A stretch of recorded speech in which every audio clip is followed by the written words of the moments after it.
ఒక్కొక్కసారి ఇంట్లో ఆనియన్స్ అయిపోతాయి, తక్కువగా ఉంటాయి. అలాంటప్పుడు పూరీ కర్రీని ఇలా ప్రిపేర్ చేయండి, వెరైటీగా ఉంటుంది.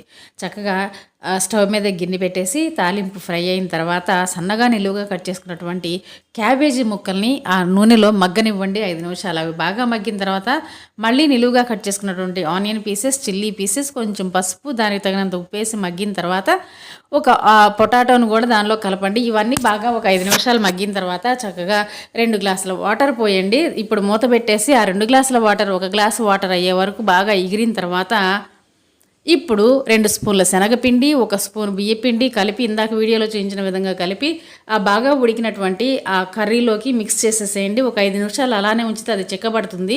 ఇప్పుడు చక్కగా కొత్తిమీర సన్నగా కట్ చేసి దానిలో కలిపేసేయండి. కర్రీ సూపర్ టేస్టీగా ఉంటుంది. చక్కగా పూరీలోకి ఈ కర్రీ డిఫరెంట్గా ఉంటుంది, టేస్టీగా ఉంటుంది. వీడియో నచ్చితే లైక్ ఇవ్వండి, ఛానల్ని సబ్స్క్రైబ్